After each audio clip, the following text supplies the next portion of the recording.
Good evening, I'm Ella Wales and welcome to The 7. Let's get a look at the Big 7 stories right now. Topping the list, tonight we're keeping an eye on police activity in downtown Knoxville, right around Union Avenue and Market Square area. This all started around 5 p.m. tonight. Knoxville police say detectives are still on the scene in the early stages of an investigation. Officials are asking everyone to stay clear of the area while they work to secure it. We'll keep you updated on air and online as we learn more. Next on The 7, a federal trial centered on a West Knoxville pharmacy and an alleged fraud scheme is now in its second week, with prosecutors continuing to present their case. The charges stem from a 2024 raid at Rocky Hill Pharmacy. Co-owners Ann Warren and Tiffany Haney face charges including identity theft, wire fraud, and money laundering. Pharmacy technician Tina Roper is charged with conspiracy and wire fraud. Prosecutors say the pharmacy boosted profits by altering or faking prescriptions for high-cost drugs and billing insurance companies. Defense attorneys want tens of thousands of prescriptions admitted into evidence, not just those flagged by investigators, arguing the smaller sample could mislead jurors. The trial is now on day 12 in federal court here in Knoxville.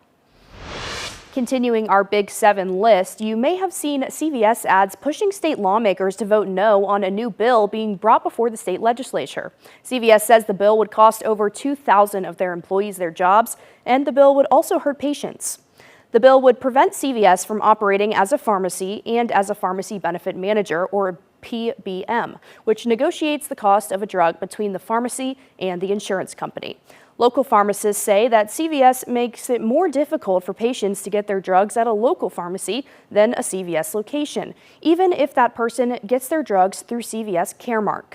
If the same prescription comes here, or if it goes to CVS Caremark mail order, or if it goes to a CVS Caremark brick and mortar store, that payment may be different in 3 different ways.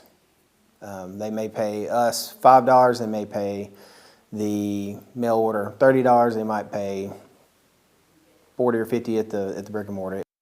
A Tennessee Department of Commerce and Insurance audit found that CVS was reimbursing their own pharmacies more than others for the same drugs, but CVS says that can also depend on what type of insurance someone has. Next on The 7, a circuit court judge has ordered a death row inmate convicted of killing a brother and sister in Blount and Sevier counties to be evaluated by state experts ahead of his scheduled execution. David Dugan filed the order this week in the case of Gary Sutton, settling several motions tied to an intellectual disability claim. Sutton's attorneys argue he should not be executed, citing a U.S. Supreme Court ruling that bans executing people with intellectual disabilities. The state can evaluate Sutton with at least 48 hours notice by April 27th. He's scheduled to be executed December 3rd for the 1992 murder of Connie Branham. He's also serving life for killing her brother, Tommy Griffin. Continuing our Big 7 list, on your side with a traffic alert that's expected to drag out until this summer. A building which burned down in the Scott County community of Oneida has led to a slope failure. This caused damage to the northbound shoulder of State Route 29, prompting road repairs. TDOT crews are working now to repair the damage to the shoulder as well as drainage in the area. While the repairs are underway, northbound traffic will be shifted to the center turn lane between Davis Lane and Church Street. We're told southbound traffic is not impacted. And wrapping up our Big 7 list, the Federal Emergency Management Agency has faced strong criticism over long delays in funding. In the last 2 weeks, FEMA finally released millions of dollars in funding to help victims affected by Hurricane Helene nearly a year and a half ago. During hearings this week, soon-to-be former DHS Secretary Kristi Noem faced criticism from bipartisan for the delays. People are hurting in Western North Carolina from the most significant storm they've ever experienced. Report from Senate Democrats places the blame on an alleged policy by Noem that requires her to personally review expenditures of more than $100,000. The report claims there were more than 1,000 FEMA contracts, grants, and disaster assistance awards impacted, but Noem denied that the requirement exists. Well, we are your local election headquarters, and in the race for Tennessee governor, Senator Marsha Blackburn has now officially filed her petition to run on the Republican ticket. We're told Blackburn's petition contained a record-breaking 3,011 signatures from all of Tennessee's 95 counties. For perspective, the minimum number of signatures required to run is 25.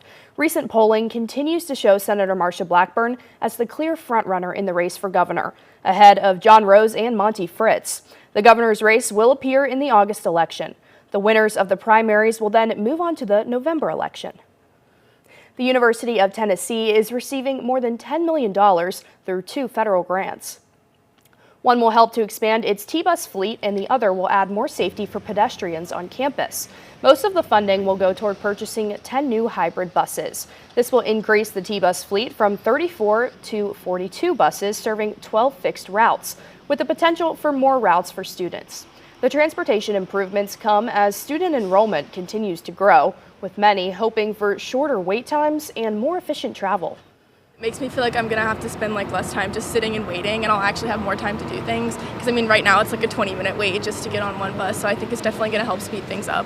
If a bus takes too long on a route, students usually will not want to engage with it very much. So if we're able to increase the frequency of those buses, it just becomes a nice amenity and enhancement to get those students to and from campus and wherever else they need to go. 2 of the purchased buses will replace aging buses with hybrid buses, and 8 others will be added into existing routes.